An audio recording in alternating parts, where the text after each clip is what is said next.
I'd like to thank you for coming out on a cold winter night to hear about John F. Kennedy and Abraham Lincoln. I'm especially grateful to my friend Sam Wheeler for making the trip down from Springfield down to Carbondale. And also, I'd especially like to thank Sam for coming up with this idea. And he actually came up with it about a year ago in the context of President's Day 2019 in Springfield. So we did a Kennedy-Lincoln event there at the Lincoln Presidential Library. It went really, really well. Sam and I like to think that it was because of our, enormous narrative skills and storytelling, but I think we came to realize that we had some pretty good talent to work with in terms of Kennedy and Lincoln. I suspect if we were talking about Millard Fillmore and Benjamin Harrison, we would have gotten a little smaller audience. Let me just say a quick word about Sam Wheeler. Sam is the 10th Illinois State historian, deep roots in history. He's from Springfield, went to ISU as an undergrad, then he went to U of I Springfield for a master's degree, and then he got his doctorate here at SIU and wrote a PhD dissertation on Lincoln's poetry. So Lincoln, Sam knows everything there is to know about Lincoln, from the majesty of his poetry to the kind of hat he used to wear. As you may or may not know, Sam has been involved in this fierce investigative effort related to the purchase of a hat of Abraham Lincoln. He probably has spent more time thinking about Lincoln's hat than he ever expected to when he was a graduate student here. As for my background, I am someone who's been long interested in JFK. I had a chance to write 2 books about him, one called JFK in the Senate, which, as you might infer, was about Kennedy's Senate career, and the other one was called Rising Star, Setting Sun, about his transition, the 10 weeks between his election and his inauguration. I must confess also that I have an interest in Lincoln that's quite considerable, and I developed it when I graduated from school. My first job was in Springfield, and so I went to all the Lincoln sites and became really hooked on Lincoln, and I started a sort of lifelong commitment to try to read at least one Lincoln book a year. And as Sam would confess, there's plenty of Lincoln books out there, so this was something that I was able to do. But I'm not really an obsessive person, but this is sort of the one thing I'm obsessive about, is reading a Lincoln book a year. My wife was reminding me just the other day that I brought a Lincoln book on our honeymoon. And she added that it was about his assassination, which she felt was perhaps not the best tone for the honeymoon. But I want to tell you just a very quick story, and I'll get into the meat of the program. In 2017, I felt like my streak was coming to an end. It was a busy year. My full-time job was covering Congress. We had a new Trump administration in town, so lots of things were going on there. And then my night job was finishing this book on the Kennedy-Eisenhower transition. So life was very, very busy. It seemed like there was going to be a little window of opportunity in December to read a Lincoln book, so I was feeling good about that. And then, as it happened, this institute job came through, and I was offered it, and I accepted, and so we had to shift into packing mode. So I'm thinking, oh my God, for the first time in many years, I'm not going to be able to read my Lincoln book. So I mentioned this to one of our neighbors in D.C., just kind of casually. She was a big Lincoln fan, too. I said, yeah, this is going to be the first year I haven't read a Lincoln book in many, many years. And she was politely sympathetic, and we talked for a second, and the conversation broke up. And about 2 days later, there was a knock on the door, and she was at the door with her 6-year-old son. And we were chatting a little bit, and she said, well, Ilian has something for you. So he stepped up, and he handed me this 25-page picture book, Abe Lincoln of Illinois. And he said, my mom said you need to read a Lincoln book this year. And I read it. It's really good, Sam. So the streak continues. Now, I have to say, I was feeling like I maybe violated the spirit of this commitment. So the next year, I actually read 2 Lincoln books, feeling like I had not quite honored what I had set out to do. But what I'd like to do now is have my good friend Sam come up, and we're going to just kind of jump into the program. And what we want to do is walk through just various aspects of Kennedy and Lincoln's lives and just kind of show the areas that they're similar and also the areas in which they were different. So with that, let me turn it over to Sam. Okay, I'm going to throw it right back at you because I've got a question. What's your Lincoln book this year? Actually, I'm reading your 54-page report on his the Lincoln hat. That will be. But maybe actually one on the old soldiers' home. That's the one that I've been meaning to. Yeah. Pinsker, it's one of my favorites. Okay. Well, great. Well, it's so good to be back in Carbondale. I was telling John earlier that when I got in the car this morning to leave Springfield, it was 6 degrees and it was snowing. And when I got to Carbondale, it was 26, and it felt like I had arrived in Florida. It was great. Thank you all so much for being here.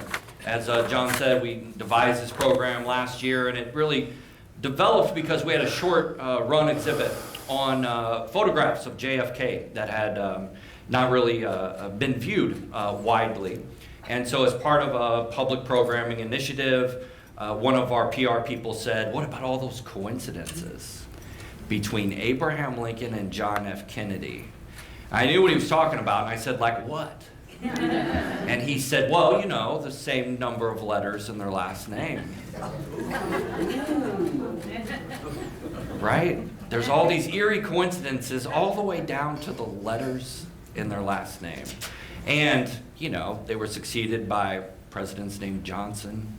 He was going on and on. He could list all of these supposed eerie coincidences between Abraham Lincoln and John F. Kennedy, presidents elected a century apart. And I thought that was interesting. And so that's really where this little program came from. And so I dove into that mystery. Where did all those eerie coincidences come from? Initially, I thought that those coincidences were publicized probably after the Kennedy assassination. People were trying to draw parallels between the two, and maybe that's where it came from. But I was astonished to find out that during Kennedy's life, these parallels were being drawn. There was a writer by the name of David Kaiser who had noticed in, I think as early as 1962, that Kennedy and Lincoln, if you go back far enough, you guys know this if you do genealogy, if you go back far enough, you're related to everybody. And so this guy went back 6 or 7 generations, and he claimed to have found a common ancestor between Abraham Lincoln and Kennedy. I've never done any research to figure out if that's true or not, but then he began writing an article about this as he began seeing parallels in their lifetime. He actually sent a letter to the White House, and Bobby Kennedy, we're told, read this letter, and it talked about these parallels between Kennedy and Lincoln. And so I like to speculate, maybe during JFK's life, somebody drew his attention to these parallels.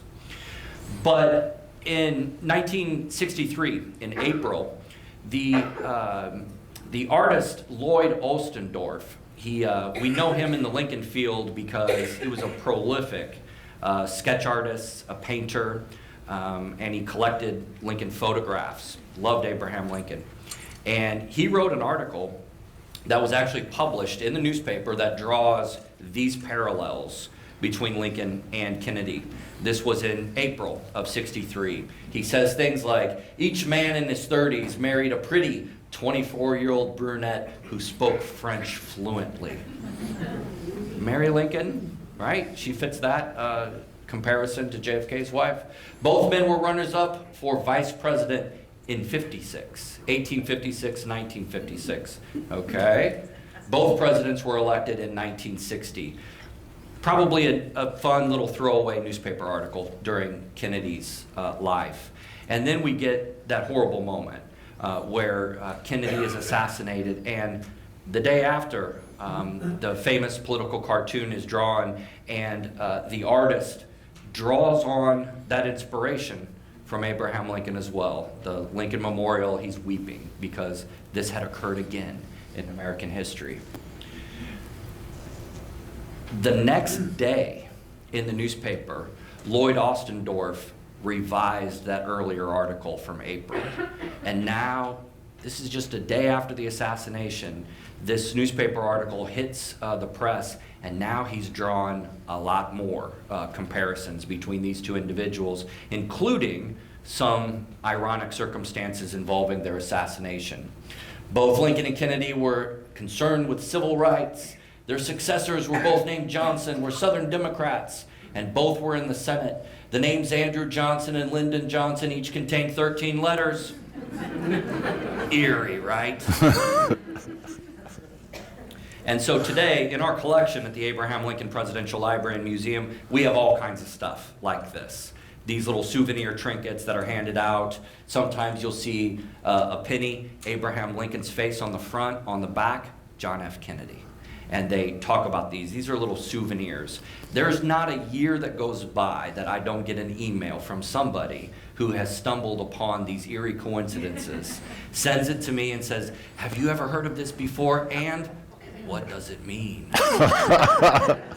And so John and I, we were talking about this, we were joking about it, and we thought, what happens if we dive down into the life of Abraham Lincoln, and John will handle John F. Kennedy, and let's examine their lives from multiple angles, and let's see if John F. Kennedy was the reincarnation of Abraham Lincoln. Let's look at their early life and their education. Let's see if there's some similarities there, right? What did Abraham Lincoln's early life and his education look like? Abraham Lincoln, it's true, on President's Day, a day after Abraham Lincoln's birthday, those stories that you hear about Abraham Lincoln coming from an incredibly humble place, it's true. He's born in a log cabin with a dirt floor. His dad is a carpenter, and he never made a floor for their cabin. My God, right? He hadn't cut a window into their cabin. He didn't build a door for their cabin. It isn't until Abraham Lincoln loses his mother at 9 years old. His dad remarries. He brings his new bride and her 3 children with him to the middle of the wilderness in southern Indiana. They come up to the cabin. The first thing she says, you got to make a window in the cabin, you got to build a door, and what's the deal with the dirt floor? And he sets about doing it. He makes them some furniture too, because they didn't have furniture in this cabin. She says that her 9-year-old little stepson, the first time she saw him, Abraham Lincoln, his clothes were tattered. He was dirty from head to toe. He's emaciated because he's not eating right. She says he looked more like an animal than a human. Could you imagine a 9-year-old little boy looking like that? Stepmom was a good thing for him. She cleaned him up, and as she says, I made him look human again. He had less than a year of formal education. That's not a myth, that's the truth. He clawed an education out of the wilderness on his own until finally he knew enough. As he says in his autobiographical sketch, he knew his reading, writing, and arithmetic. But he says, when I came of age, I still didn't know much. And so one thing to admire about Abraham Lincoln, he's a great example of a lifelong learner. He never stopped learning. Taught himself the law all the way into the White House when he's arguing with these generals about battle strategy. Abraham Lincoln is also checking books out of the Library of Congress on military strategy. He's continuing that process of education. What's JFK's early life and education look like? Similar? He was born on the other side of the tracks, or the other side of the cornfield. Kennedy came from a life of astonishing privilege. His father was one of the wealthiest men in the country. They had homes and they had people. Kennedy's, when Kennedy was growing up, the family had a house in Hyannisport, had a house in Florida, had a luxury apartment in New York City. They lived in either suburban New York City or suburban Boston during his early years. In terms of education, JFK went to some of the most exclusive boarding schools in the country. When he went to college, he started out in Princeton and then graduated from Harvard. But then after graduation, he was looking for a path forward. He was struggling a little bit, but he took some courses at the London School of Economics, took some courses at Stanford Business School. But one area where I think both Kennedy and Lincoln are similar is that Kennedy was, he was one of these students that was very, very good at the subjects that interested him, history in particular. He was awful at the subjects that did not interest him, languages, sciences, he was awful. But he was a lifelong leader. He was sick a lot as a young man. In fact, that might be one of the kind of interesting things to just focus on. We think of Kennedy as this vibrant, energetic man, but for most of his life, he was very sick. He had all sorts of respiratory problems, had a horrible back, had Addison's disease. The family joke was a mosquito should take care to bite JFK because there would be some dire consequences by doing so. But one kind of poignant aspect of Kennedy's health, at one point, he's in the White House, and I should say Kennedy was probably the least whiny human being on earth. He very much prided himself in being a stoic, so never complained. But at one point, he told a friend of his, he says, I would give all this political success up just to be healthy and to be pain-free. And that was, as we'll talk later, Kennedy was not someone who really revealed himself very much. But I think that did suggest just the degree to which he was, even though he looked great and all the pictures suggested this young, vibrant, energetic person, for most of his life he was quite sick, and this affected his worldview, I would say. So that vacation home they had, did it have a dirt floor? Even the maids didn't have a dirt floor, I don't think. Yeah. So that one doesn't check out. Okay. How about family, marriage, and friendships? Abraham Lincoln, if we think about his relationship with his parents, we said he lost his mother when he was 9 years old. He had a hard relationship with his dad. There's a lot about that relationship with his father that we still don't completely understand. There's several different schools of thought, but his dad had a hard life on his own. He lost his father in Kentucky when his father was murdered by a Native American. Thomas, Abraham Lincoln's dad, he says, Lincoln says this in his autobiography, that as a result of that early loss, his father grew up as a wandering, laboring boy who grew up literally without education and has never done more in the way of writing than to bunglingly sign his own name. You can search Abraham Lincoln's collected works and you won't find a positive sentence that he writes about his dad. His stepbrother, he has a hard relationship as well. His stepbrother sort of becomes very close to Abraham Lincoln's father. Maybe there's a little bit of tension there. I think Thomas and the stepbrother sort of saw life in a similar fashion. Cut to the chase, Abraham Lincoln rejects his father's lifestyle. He doesn't want to be a subsistence farmer in the middle of the wilderness. He doesn't want to lose everybody that he loves prematurely to illnesses that oftentimes could be handled if we just had a doctor. Abraham Lincoln is going to imagine a much different life for himself than his father. If we think about Abraham Lincoln's choice of spouse, Mary Todd was his opposite in so many ways, came from a prominent family, was tremendously well educated, 12 years of formal education. She did speak French fluently. She was audacious. So they're different in a lot of ways, but they do share some key similarities. She lost her mother at an early age.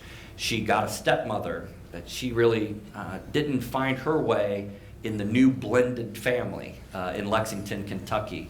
Abraham Lincoln sort of was in that same boat. And what I love about Mary, her sister said she could talk politics like a man.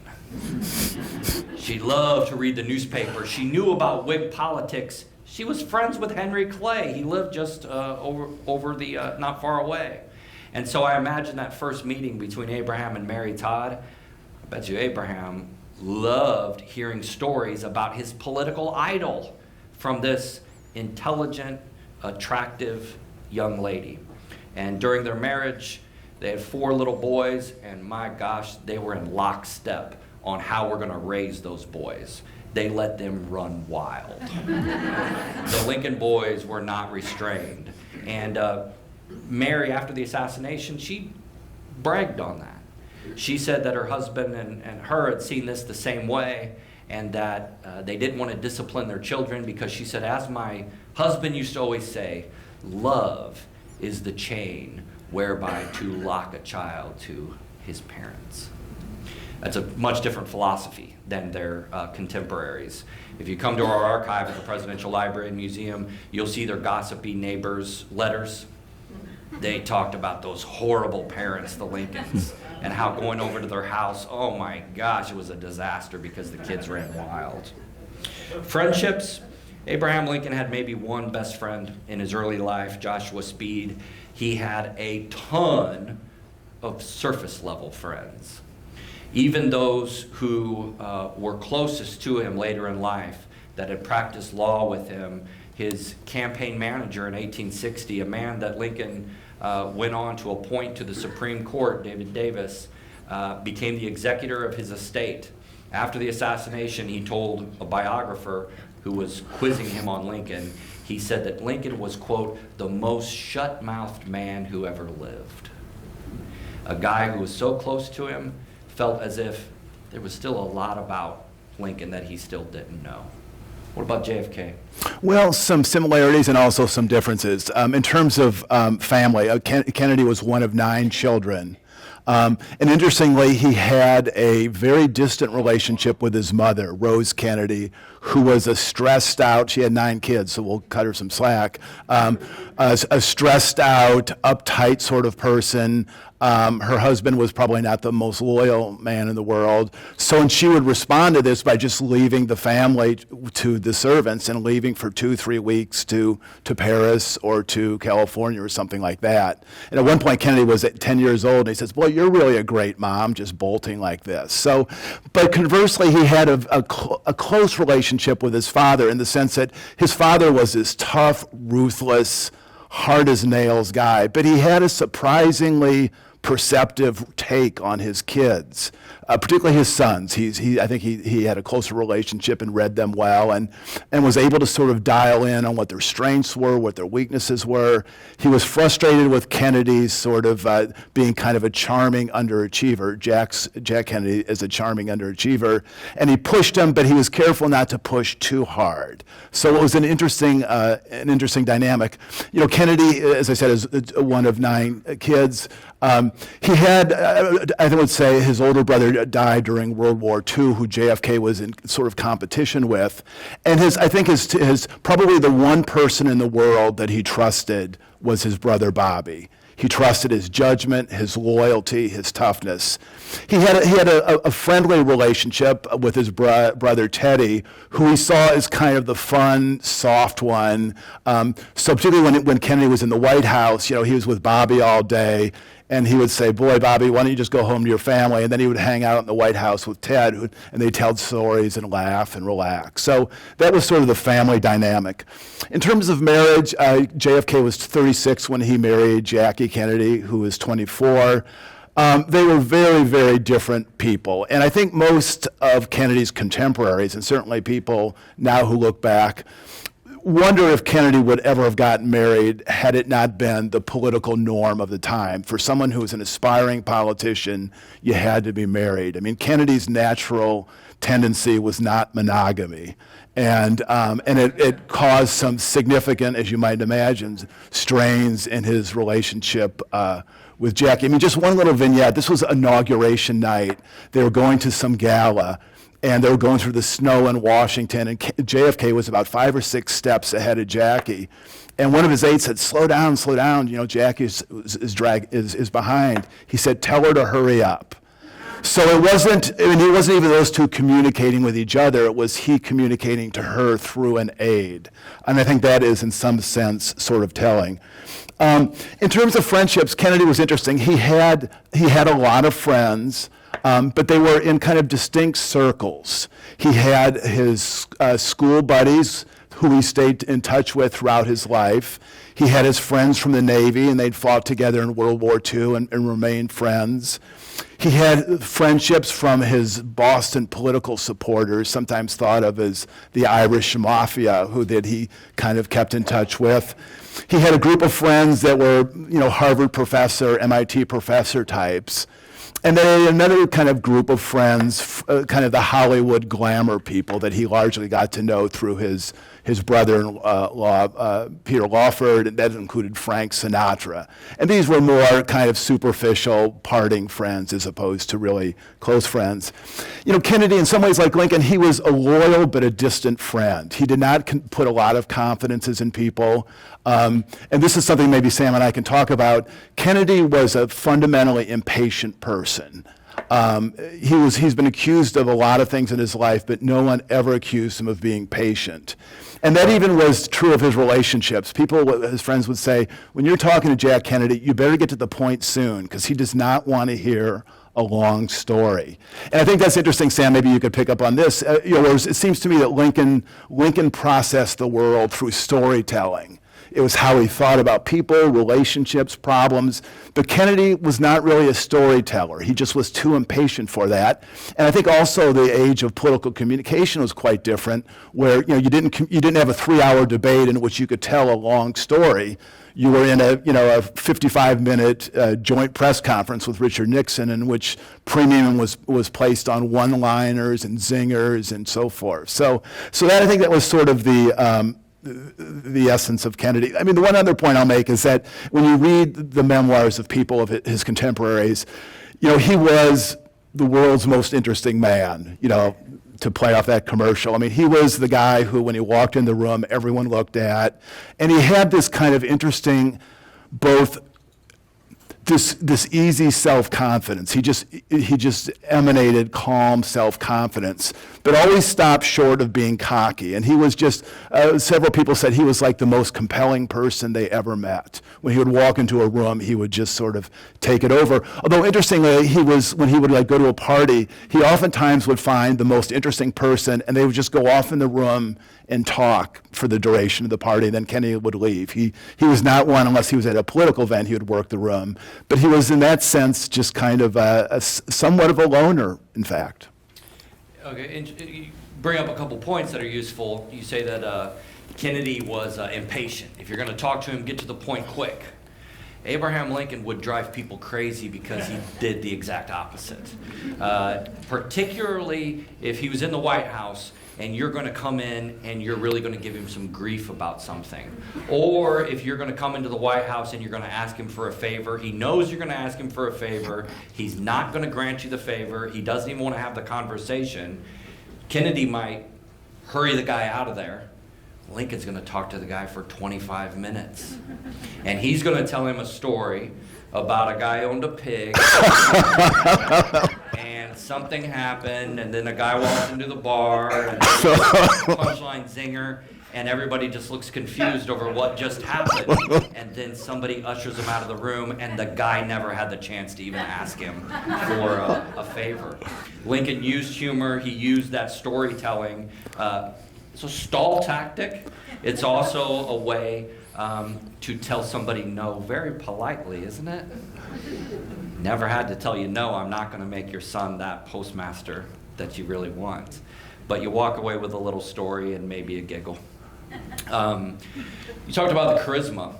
Abraham Lincoln had charisma, there's no doubt about it, but it looks a lot different than Kennedy charisma.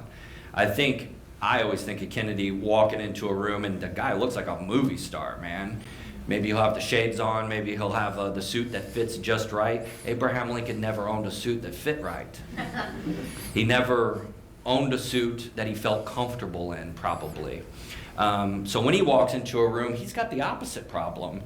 People are thinking, oh my gosh, what horse did this guy just fall off of? This is an unsophisticated guy. And maybe when Abraham Lincoln would begin to give a speech on behind a podium like this, maybe you're going to start rolling your eyes as he starts to speak like, wow, I shouldn't have left my house to come out to listen to this guy. But then he wins you over. Slowly, you stop looking at the funny-fitting suit. You let go of his accent. And there is charisma there. There's brilliance there. And Abraham Lincoln, by the end of the party, he's commanding the room by telling the story about the pig, right? And so all the people are surrounding him. So there are some similarities buried in there, but they look a little different. How about the political career their road to the presidency. Abraham Lincoln ran for the state legislature when he was just 23 years old. He was defeated in that election. And if he were standing here, he would interject and he'd say, and it was the only time I was ever defeated by a direct election of the people. He won the next 4 elections for a seat in the Illinois General Assembly, where he was in the House of Representatives. He helped move this capital from Vandalia to Springfield. His legal career was fundamental to everything that he did with his political career. He's traveling all the time for his legal career. He's gone from home 6 months out of the year practicing law. He's also given speeches all the time. He's shaking your hands. He's forming relationships with folks out there. He served a single term in the United States Congress, elected in 1846, and it was a disaster for him. He had high hopes. This is a political animal. There's no two ways about it, Abraham Lincoln. He had high hopes. I think his goal, if you would have talked to him in his 30s, his goal was to be a United States Senator. That's what he really, really, really wanted to be. When he's elected to the House of Representatives, I bet you he thinks he's on his way. That term in Congress, when he takes his seat, the Mexican War is winding down. He's a Western Whig, and he gives a passionate speech on the floor of Congress, but it's probably ill-advised. He attacks the Democrat president, James Polk, for starting the war. He says, "You tell me the spot that American soldiers were standing on when they were fired upon by the Mexicans, and I can demonstrate we were in the wrong." Oh my God, right? That's not the smartest move you ever heard in your life. You've got United States soldiers in harm's way. They're fighting a war, and by the way, the war is going really, really, really well. It looks like the United States is going to get a huge land grab out of this. And so Abraham Lincoln comes back with the nickname Spotty Lincoln, because he wanted to know the spot United States soldiers were standing on. I don't think anybody probably called him that to his face, but when he left the room, they might have laughed about it. And he thinks his political career's done. He comes back to Springfield in 1850. He thinks his political career's done. In Lincoln biography, this is the moment for the next 4 years that we call Abraham Lincoln's midlife crisis. This is where he's traveling the dusty law circuit. He's engaging in some pretty depressed sort of behavior. And he really is thinking, maybe I've already hit my peak. And then, of course, we know what happens. Stephen Douglas emerges with the Kansas-Nebraska Act. Lincoln runs a couple times for the United States Senate, unsuccessfully, but he makes a huge name for himself as not just another Illinois politician, and you know how those guys are, right? But now he's a statesman. He's above the fray. He's not engaging in dirty tricks, but he has a purpose, and that's to limit the expansion of slavery across the United States. And ultimately, that takes him to the White House.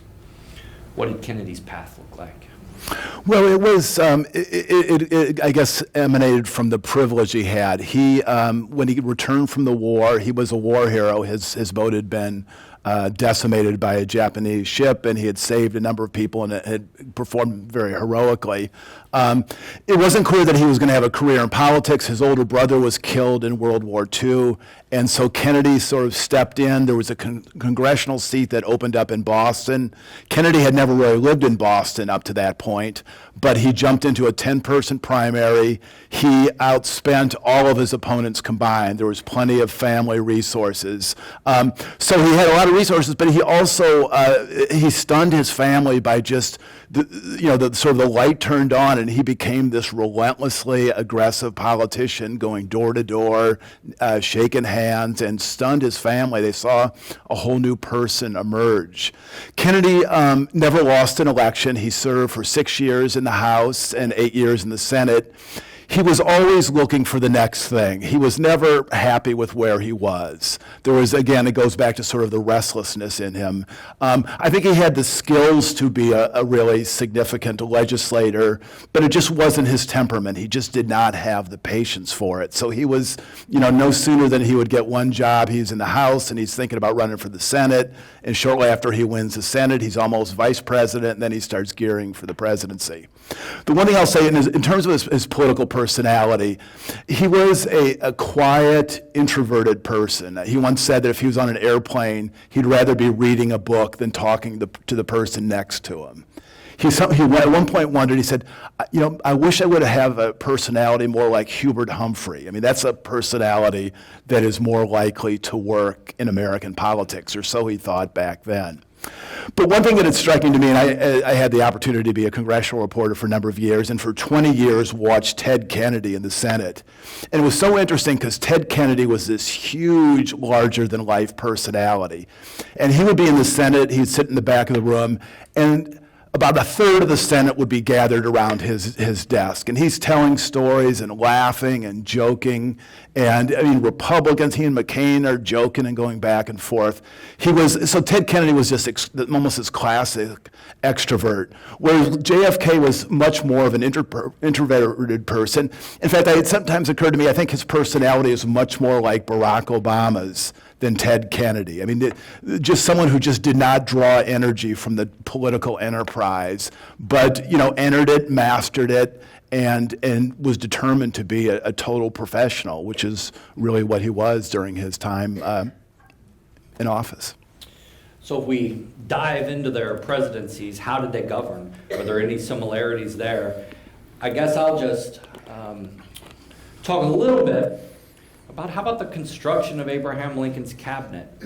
When if you're an executive in a firm, if you're going to be a presidential, if you're going to be president, you want to construct a team around you.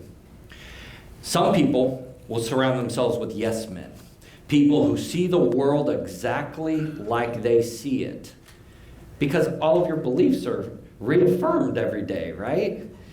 Y'all are geniuses in a room as long as you all look together and nobody else is there. Abraham Lincoln doesn't have that luxury.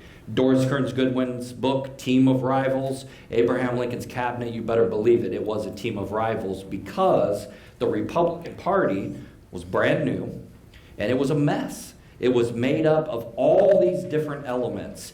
Radical abolitionists on one side, other folks, non-abolitionists, some folks that are know-nothings. It's just a conglomeration of all these different constituencies. And Abraham Lincoln has to appoint a person from every one of those constituencies into his cabinet, even though they don't see the world in a similar fashion. But in order to keep those constituencies, he's got to make those concessions. He even debates the propriety of appointing a Democrat into his cabinet, appointing a Southerner into his cabinet to try to persuade those elements in American society. And so what happens, in my view of Lincoln as his governing style, we don't really know what to expect of Abraham Lincoln when he becomes president because he had never been the chief executive of anything before. He'd never been governor of a state, for instance. He comes into the presidency, surrounded himself with very, very strong personalities that all saw the world differently, and they all looked at him, and every one of them believed they were a better guy than he was. Every one of them believed, I should have been president, not this guy. Every one of them believed, he can go shake hands and kiss babies, but I'm going to rule this country. It's an interesting dynamic. By the end of Abraham Lincoln's presidency, every one of those guys in the cabinet is won over. Every one of them freely admit, I came in with a certain bias, but by the end of this thing, Lincoln's the best man in this room. His judgment, his ability to persuade, his patience, those are key abilities. And so governing styles, when he's going to have a cabinet meeting, Abraham Lincoln's not going to necessarily go around the table and ask everybody for their opinion on topics. They're going to tell him their opinion anyway. But a lot of times in his cabinet meetings, Abraham Lincoln will read a proclamation he's going to issue. He's going to tell them what he's going to do, and then he'll let them react. And sometimes he's persuaded by one of their arguments like, okay, maybe I shouldn't release this proclamation today. Maybe I'll wait a week. Thanks, Cabinet. How about Kennedy? How would you say his cabinet? Well, interesting. I think, first of all, Kennedy was not a natural administrator. I mean, he'd never run, like Lincoln, he had never been a governor, so he had never run anything larger than his Senate office. He was a disorganized person. He also was someone who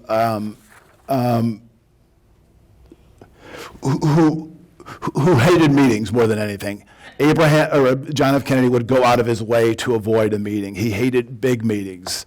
And he tended to make decisions by grabbing a few people, having a discussion, and these were people that he trusted, largely his White House staff rather than his cabinet. That was sort of his mode.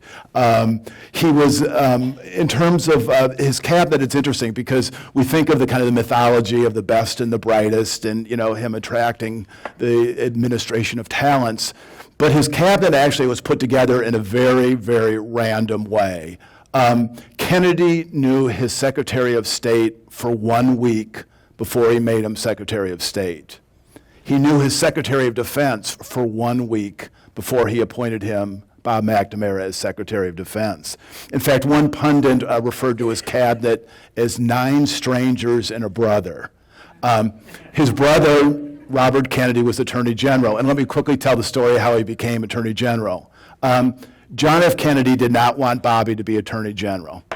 Bobby did not want to be Attorney General. Joe Kennedy, Ambassador Kennedy, the father, wanted him to be Attorney General. So he was pressing JFK very hard.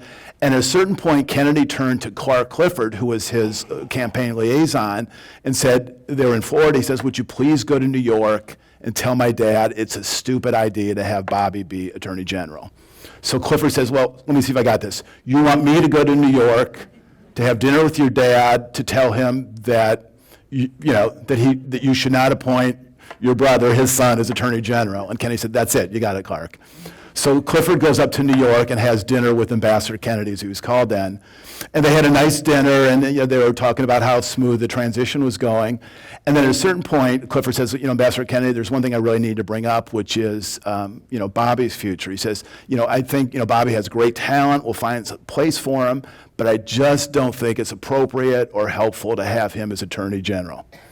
And Ambassador Kennedy listened. He says, Clark, you make some interesting points, some really compelling arguments. Bobby will be the Attorney General. And he was the Attorney General, although he played a very kind of atypical role in terms of being a kind of all-purpose problem solver. So Kennedy's administration was not a smooth functioning one in the sense of just a careful flow of paper. The Bay of Pigs, which happened a couple months into his administration, I think was largely a failure due to bad staffing and just the fact that they never really had all the options debated at the same time. But Kennedy did learn, and by the time he dealt with the Cuban Missile Crisis, he had tightened up his administration and had realized that there are certain occasions where you really do need to convene a big group of people and have a full discussion of options. One of the most important aspects that any leader can have is the ability to handle unjust criticism. That's not easy. Nobody likes it when they hear that somebody's been talking badly about them. Nobody likes to read about themselves in the newspaper in a negative light when you know it's not true, right? But how does the president respond to his critics?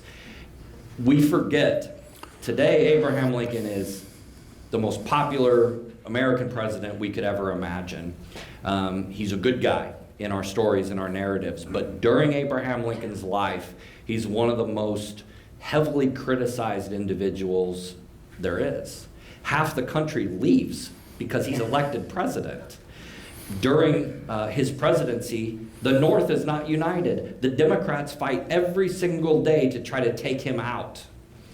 Members of his own cabinet are hostile to him, right? And he's, in the end, assassinated by one of his own countrymen.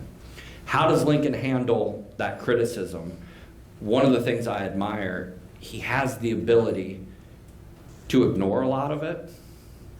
He has the ability to cut out the article that he finds in the newspaper that just lambasts him and puts it in his pocket and walks around with it. And by the end of the day, he makes a joke about it. He dismisses it. There are a few occasions where Abraham Lincoln will respond to his critics when he feels like he's been done wrong. He's not above writing a letter to the editor saying, "You got it all wrong, man." But Abraham Lincoln never had a Twitter account. He never was able to utilize that powerful weapon against the masses that are lining up against him. But I bet you if he had a Twitter account, he'd be really good at it. Newspaper? Newspaper? Yeah. Yeah. And, God, I can't think of the city, but, that I used to service, but he owned the newspaper, so he's able to get the word out. Abraham Lincoln is a political animal, there's no doubt about it. And as the Republican Party is forming, an important political base out there in Illinois are the Germans. The Germans are anti-slavery, and Lincoln understands how important it is to convert those folks into Republican voters. And so what does he do? He buys a German newspaper and makes sure it's very kind to the Republicans. Not above that for sure. How about Kennedy? Well, Kennedy enjoyed a very good press, but he did not take criticism well. When there was an unfavorable article, he would call up reporters and editors and chew them out over the phone. On one occasion, he canceled the subscription to a magazine because he did not like the articles. Although he was very shrewd, you would never gather this from his public appearances. He was very calm. When there was criticisms in press conferences, reporters would come at him pretty hard, and he would keep his cool. He would smile. He never really vented at all in public. In fact, I think that one of his great skills, and it's something that I think we've lost in American politics now, was the ability to poke fun at himself and to have self-deprecating humor. I'll give you an example. Kennedy was not an expert on agriculture policy at all. He made no pretense. So he was at an event in, I think it was in South Dakota, and he was laboring through this speech on ag policy, and it was clear he didn't know what he was talking about, and he was struggling and stumbling. And then he was on a stage, and a little piece of paper drifted across the stage, and he stopped. He said, "Would someone grab that? That's my farm program." And people, and even when people would hit him for his wealth and his privilege, he could kind of turn that back. One of my favorite stories, he's a president, and everyone is talking about how privileged the Kennedy family is and so forth. So he was actually at a roast with his brother Teddy. And so he was up there, and Teddy was sitting next to him, and he said, I have to say, I have great sympathy for my brother Teddy. He's had such a hard life. He's from this big, prominent family. Everyone's coming after him because of all his privilege. So Teddy has made a reasonable decision. He's decided he's going to change his last name. From now on, he wants to be called Teddy Roosevelt. Humor is a great weapon. It's a way to disarm critics, and Lincoln used it a lot. When he was a stump speaker, you'd get a lot of folks yelling back at the speaker. It was a lot of entertainment. There's no radio, there's no television, right? So you turn out to go see the political speeches. Lincoln's talking about some obtuse topic like,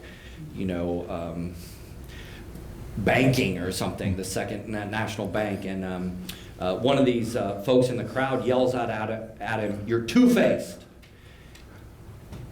Lincoln says, "You really think if I had another face, I'd be wearing this one?" Way to disarm those critics, right? Reading and writing styles. Now we get into some meaty stuff. We get into figuring out what's the secret to success. One of the things about Abraham Lincoln, he's not a well-read guy, but what he reads, he knows.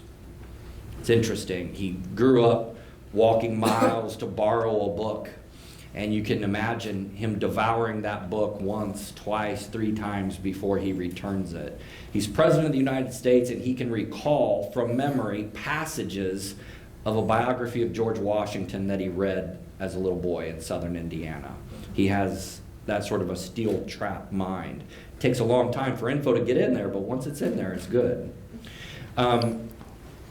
He's not a great extemporaneous speaker. We would think Lincoln-Douglas debates, all that stuff, right? He's not a great extemporaneous speaker. We remember Abraham Lincoln not for what he said on the stump, and not really for what he said during those Lincoln-Douglas debates. The Lincoln that talks to us today is the Lincoln that sits down with a piece of paper, with a pen, and tries to explain a complex idea, and he uses the cadence from the Bible. He uses the cadence from Shakespeare, and he's able to frame political ideas in a persuasive way. And John was kind enough to plug my dissertation. I talk about his development as a private poet, but where we see his ultimate development, his political speeches, at least the greatest ones, the Gettysburg Address, the second inaugural, go back and read them. They don't read like political speeches. Some people say they're almost like sermons, but what I would argue is they're political poems at heart. There's even lines that rhyme with one another, like if you divide them out into verse, they actually make sense. Lincoln, one of the secrets to his success is that wonderful writing ability.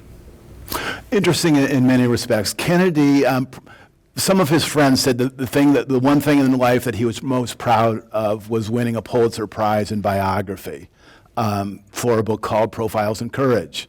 About 6 months after that book came out, there was a debate that was triggered about whether Kennedy had even written the book. And it shows, it kind of helps us understand how Kennedy wrote, because unlike Lincoln, laboring over a piece of paper, what Kennedy did was, first of all, he had an amazing assistant by the name of Ted Sorensen, who understood Kennedy, had a great ear for how Kennedy spoke, and they had a collaboration that was remarkable. And typically for a speech, Kennedy would sit down with Sorensen and he'd say, okay, this is what I want to talk about, and he would sketch it out. And Sorensen would then come back a day or two later with a draft. And Kennedy would then mark it up, edit it, give it to Sorensen. Sorensen would rework it. And it would go back 3 or 4 different times, and it would turn into a very remarkable document.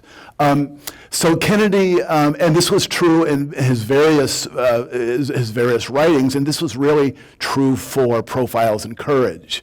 Kennedy had the broad concept. They discussed it.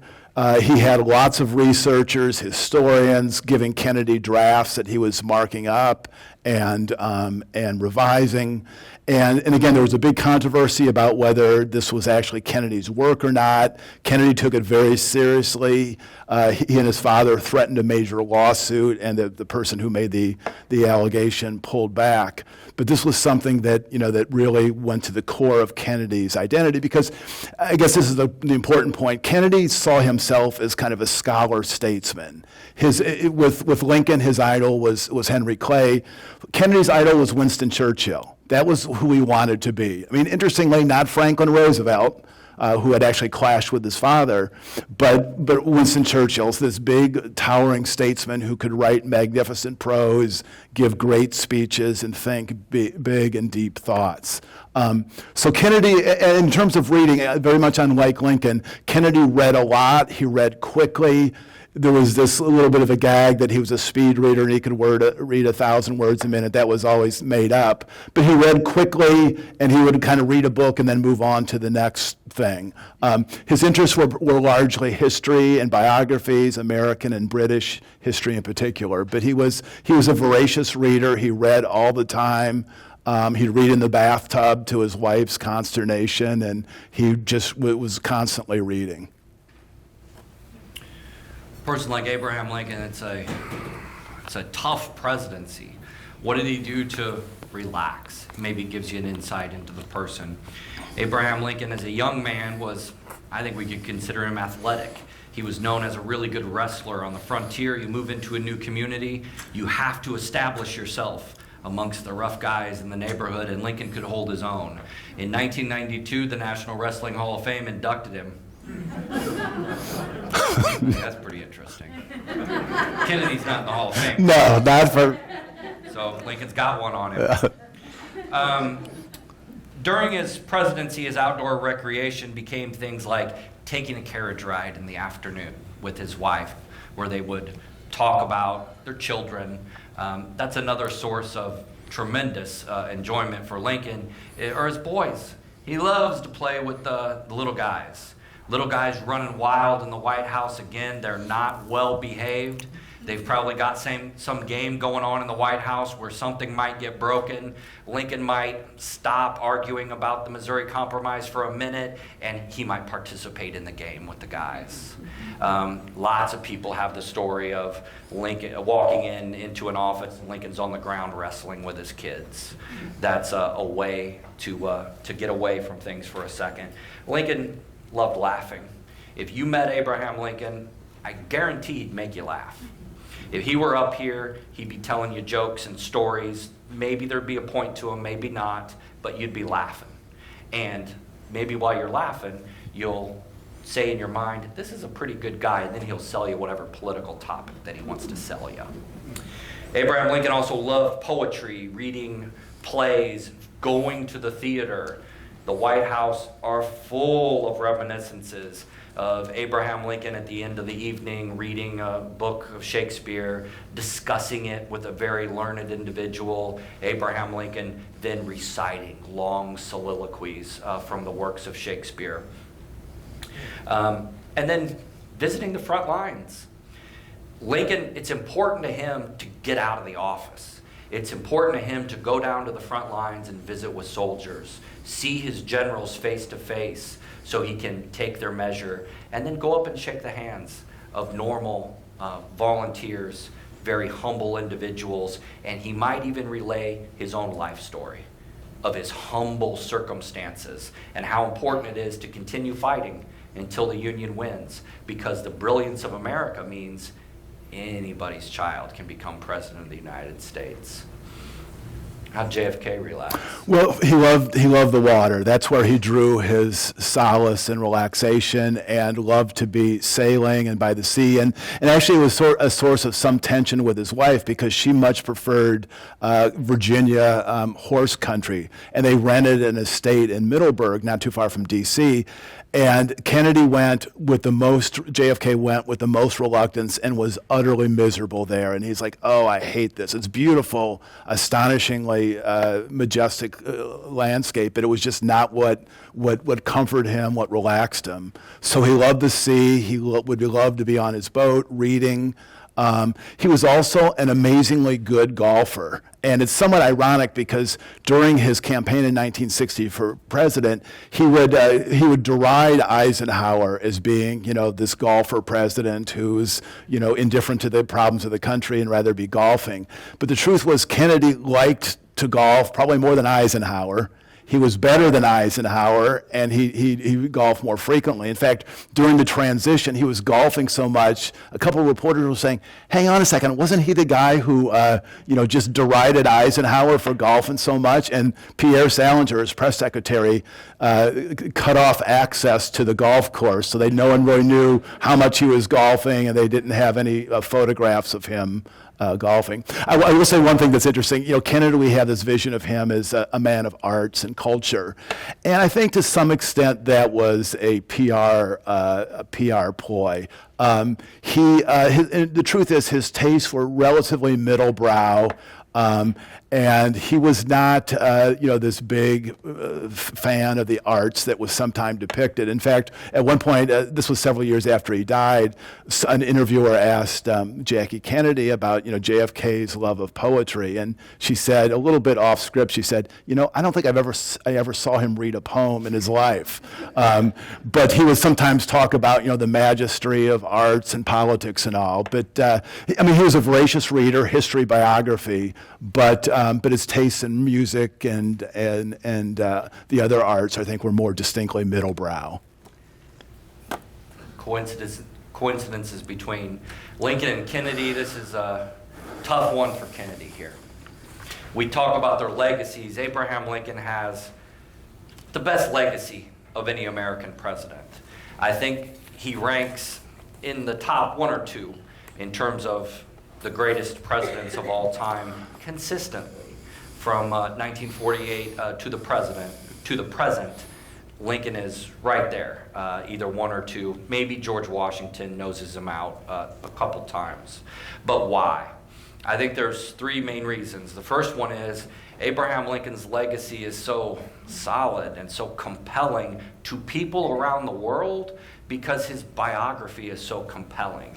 In this sense, it's a rags to riches story. It's a log cabin to the White House story. It doesn't matter where he came from, he achieved greatness. That's the American dream. But what I've learned by working at the Abraham Lincoln Presidential Library and Museum, as Americans, we can't own that dream because it translates to any culture around the globe. We have people from more than 100 countries around the globe that come to our museum. They love Abraham Lincoln. They may not be able to speak English, but I've heard them recite the Gettysburg Address. They're fascinated by that ability to come out of the forest and achieve an amazing legacy. And what's that legacy look like? He saves the Union during the American Civil War. It's hard for us to remember sometimes, but the entire theory behind the American experiment in popular government was up for grabs during the American Civil War. There'd been a free and fair election in 1860. Lincoln got elected fair and square, followed all the rules. The Russians did not interfere at all in that election. He was elected fair and square. Half the country left and said, no, we're not going to abide by the free and fair election. A lot of people said, just let him go, man, don't worry about it. Lincoln's point was, what about the next election? Is New England going to leave? What about the election after that? Is Illinois going to leave? And then, to use a 20th century term, we balkanize America. And then what's going to happen? The Europeans will come back in and colonize us. It's not a stretch. Abraham Lincoln made that argument. He prevails. He saves democracy.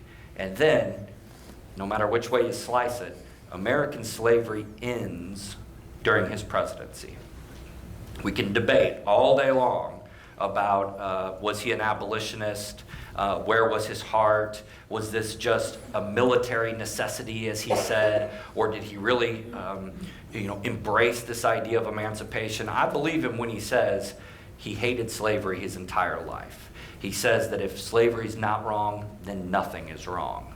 It was all to Lincoln a matter of timing, and the timing comes down during his presidency, the 250-year institution of American slavery, all the vile history that goes along with that, it ends on Lincoln's watch. It's a pretty good legacy.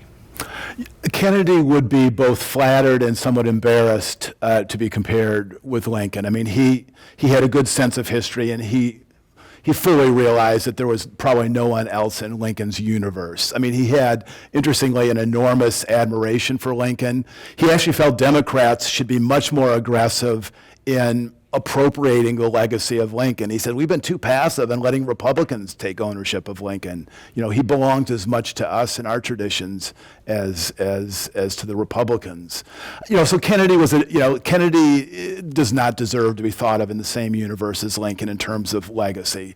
We think of him in such, and the reason we're having the kind of a pairing like we have tonight is because he has become a kind of nostalgic figure, in large measure because of his assassination and just the circumstances of the assassination. I mean, you had a man who was seemingly in the prime of his health, young, beautiful wife, rich beyond measure, smart, Pulitzer Prize, beautiful kids, owned the world, and then within a second, it's over with. And, one of the most, Lee Harvey Oswald could just bring that sort of human being to an end. And so I think just the circumstances and the fact that his death occurred on television, his funeral unfolded on television, has given him a kind of a staying power that is really rather substantial. But, Kennedy would be first to say that, Lincoln is, maybe Lincoln in Washington.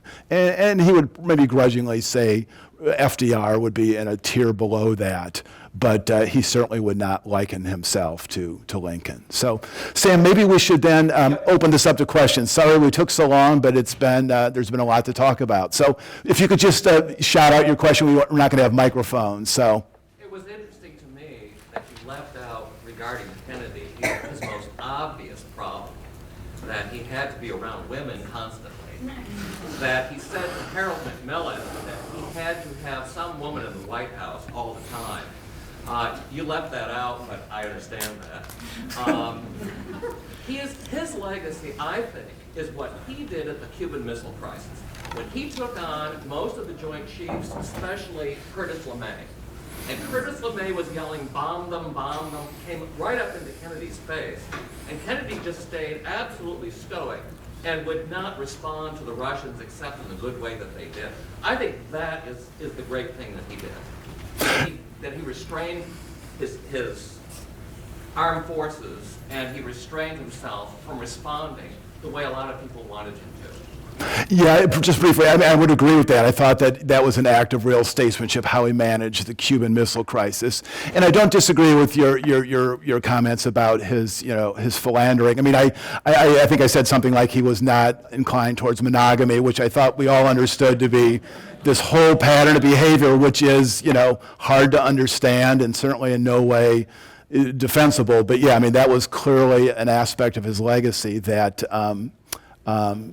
that is part of the popular imagination and our popular references to him. And poor Abraham Lincoln was not successful with the ladies at all. If you go back and you look at his dating history, it's a disaster. So I really wish it would have turned out differently for him, at least in his early life.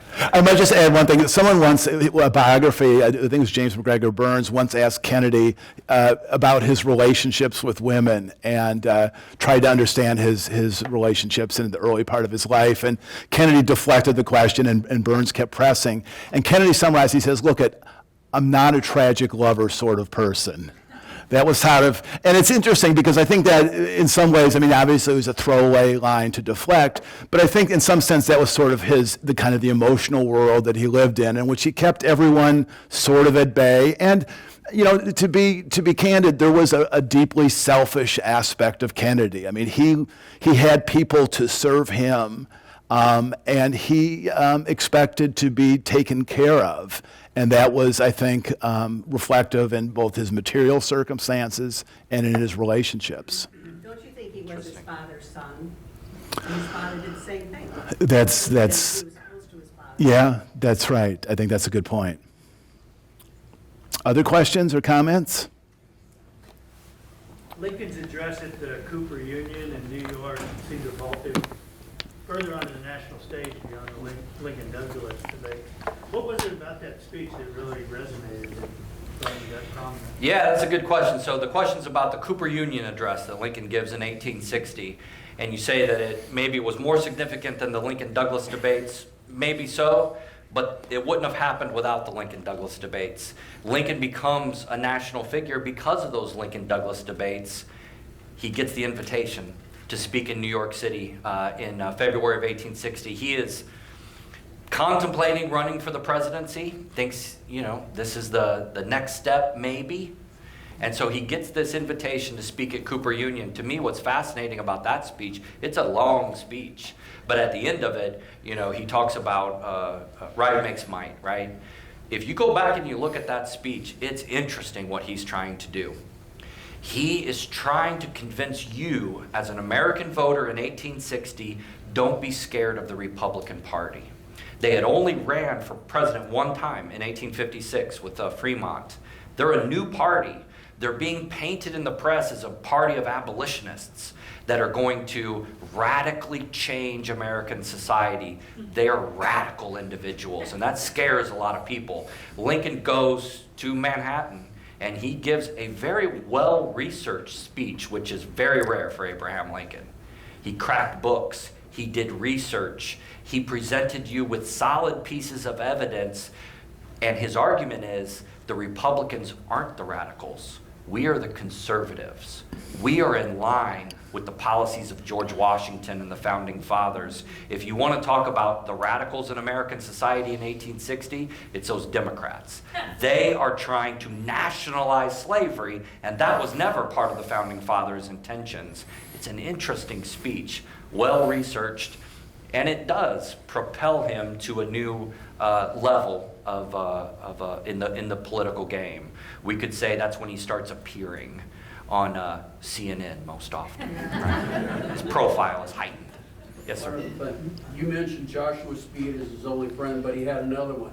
Now, I'm from Danville, Ward Lehman, who was I guess, when a situation needed of what the situation is going on, Ward Lehman would go because he was a U.S. Marshal. Now, I cut my teeth on Carl Sandburg, The Prairie Years and the War Years, and other books on Lincoln. So, again, I'm not as much as you, but to read all that, okay. And then, but Ward Lehman as a U.S. Marshal especially went down to Charleston as to what is going on. Will they fire on Fort Sumter? You're in this, again, I reflect as a person who has just, let's see, a thoroughly dangerous man. I got a little bit of knowledge about politics, so I would probably be lynched, tarred, feather, or, impeached. So you brought up Ward Hill Lamon. He's a really colorful character in the Lincoln story. I said that Lincoln probably only had one close friend, Joshua Speed, and I'll stand by that. Okay. Because Speed, at one point in Lincoln's life in his 20s, is a real confidant. Yes. Is somebody that exchanges letters with a mid-20s Abraham Lincoln that is filled with doubt and insecurities about, can I court and find the right woman that would be crazy enough to be my wife? And would it be actually possible that I could make her happy and provide for a family? He's got these insecurities going on. Joshua Speed's got the same ones going on. They are a very rare insight into 19th century masculinity, but also the psyche of a young Abraham Lincoln. There's never another relationship in his life that's documented in a confidant sort of way. You bring up Ward Hill Lamon, he's a colleague on the legal circuit, that's for sure. When Abraham Lincoln goes to Washington in 1861, there's a fear of assassination. It's Lamon that's by him, armed to the hilt, ready to protect the President of the United States. You mentioned he's a U.S. Marshal, only because Abraham Lincoln made him one. Yes. He appoints him to that role, and Lamon he's pretty loyal to Abraham Lincoln during Abraham Lincoln's life. But after the assassination, Lamon writes a tell-all biography of Lincoln. 1872, it was published, and he wasn't very kind to Abraham Lincoln's widow or his children in that book, which is a little rough for me. Or better known as the Hellcat, Maybe time for one more question. You mentioned the charisma of Kennedy, and I'm old enough to have voted for him. He was the first one I voted for, and I've been very proud of that. Also, he just had the kind of ability to inspire. He established the Peace Corps. I went in the Peace Corps, and while I was in Columbia, I thought I'm there serving that guy. It was very different when Johnson became president. Yes, he's the chief now, but it was just something extraordinary. No, I think that's a great point. Kennedy clearly tapped into an idealism, famously in his inaugural and through the Peace Corps and other programs. And it's interesting to hear people now saying that they first became interested in government and thought about careers in government service during the Kennedy years. So I think he was an inspirational figure, I think, in that sense. So, another question or two before we close. So what I was trying to discuss, what I was thinking about is also how I was going to hear about each man handling the death of his kid, because that's how we handle. That's a great. I'm sure the similarities there is different there because both of them still lost their own flesh and blood. Yeah, so the question is, how did they react to the death of children? They both lost a child in the White House. It's one of the eerie coincidences, right? But when we dive down into Abraham Lincoln's biography, it's filled with loss. He lost his little boy Eddie in 1850. A horrible loss. Eddie dies just before his 4th birthday. I'm a dad. I remember my little boy when he was almost 4 years old. That's when they have so much personality. That's when you know what kind of guy they're going to be. There's going to be a wild man, or well, this guy's going to be a little studious, right? And he loses his little boy right at that moment. It was devastating for him. He holds that inside. In that house, when we talk about mourning, it's Mary Lincoln is going to be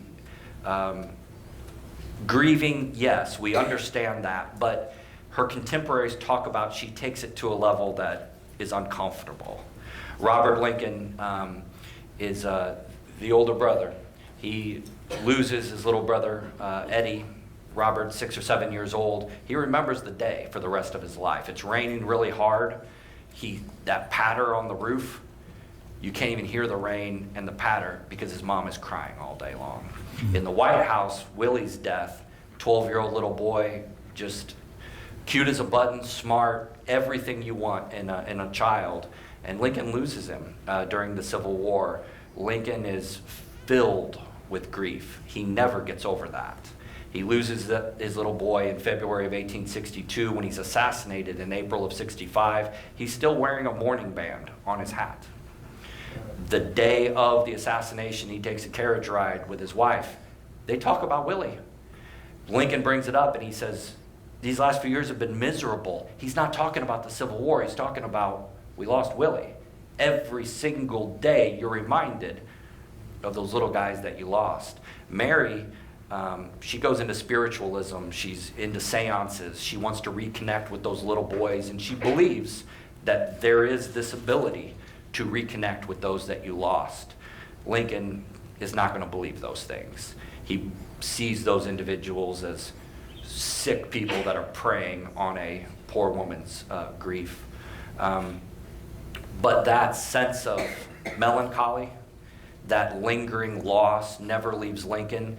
If you met Lincoln, there's 2 things you take away. He's hilarious, he makes you laugh, and you walk away thinking, what's eating him?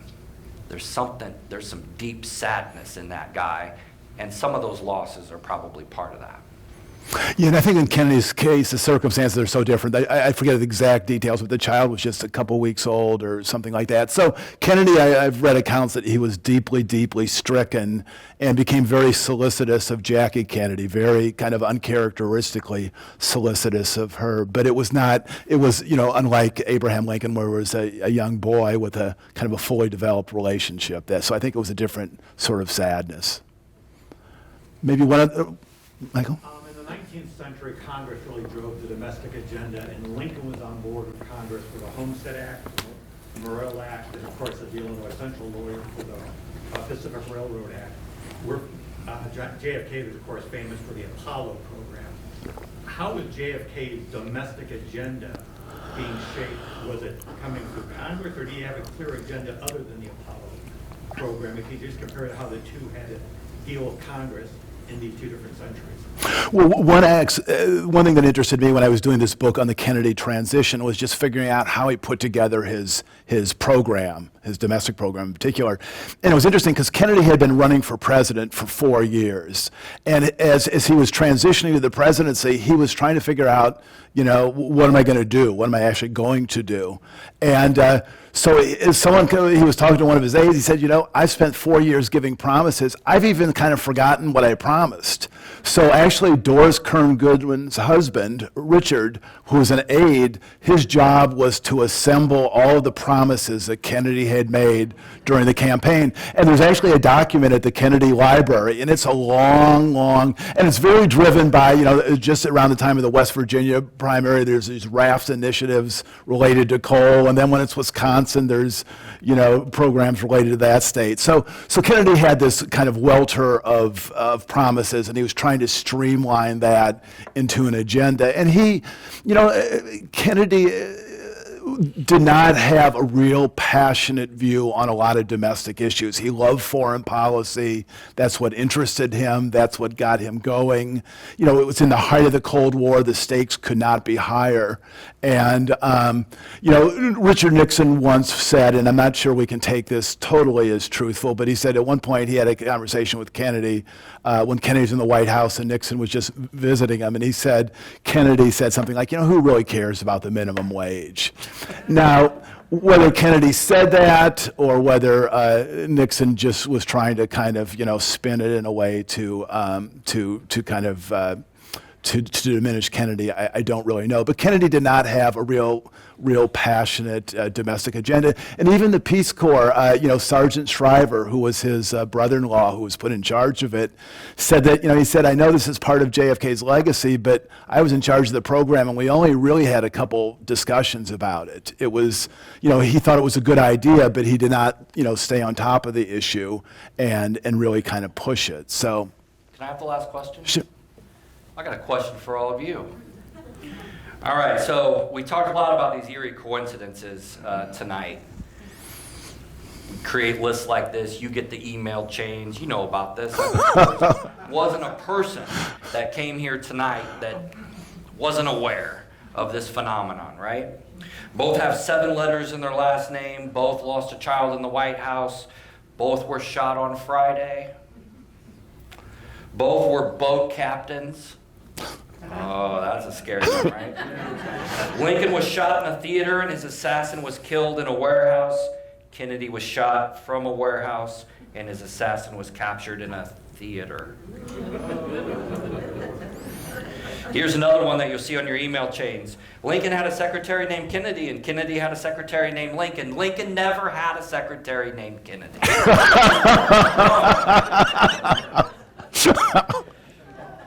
Booth and Oswald were both born in '39. Scary, right? I will just fire back and say Garfield and McKinley have a lot of scary coincidences. 8 letters in their last name. But, so let me just throw this out there to you. Why do we do that? What is it about us that our minds draw these parallels, and particularly so for Lincoln and Kennedy? Does anybody have a thought that they're brave enough to share with us? They're both assassinated and popular, popular presidents now. They were both assassinated, and they're popular presidents now, right? Who else has got an idea? I think, yes? Yeah? Just have a reason. Just be like, well, it's a coincidence, so it's gonna happen anyway. So it's just like. Is there something to that? Yeah, go ahead. You can go back to Plato and numerology. Okay. The Greeks have been trying to rationalize chaos. So we keep looking for patterns to rationalize. I think you guys are saying a similar thing, right? 100 years apart, horrific incidences occurred. As much as we know about the Kennedy assassination, I was fascinated with it as a young guy. People in Lincoln's generation were fascinated with that horrible act. There's maybe something in us where we draw these coincidences and we want to say, there's a higher plan at work. This isn't just a random act of horror. A guy like Lee Harvey Oswald ending the majesty of the Kennedy era, or John Wilkes Booth making such a wild, mad act. I think there's one other thing. Go, yeah, go. Because Lincoln was killed when he was, Yeah. Reconstruction never came off the way he was hoping. The healing of the country didn't occur, as he talked about in his second inaugural address, and what he was hoping for. So that just got shoved aside, and we got stuck with Andrew Johnson. With Kennedy, we also got stuck with Johnson, who led us more and more deeper into Vietnam. Near the end of his time, he was talking very often about he didn't want to go into Vietnam. I think that the promise for both of these people was ended, and it caused serious difficulties in the country at both times. That's a good comment. Thank you for sharing that.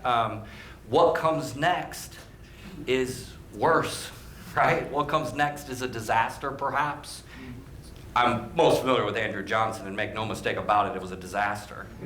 Lincoln, what would have happened if he lived? Well, we don't know, but I gotta believe it would have turned out better than Andrew Johnson. Certainly he wanted to make emancipation meaningful.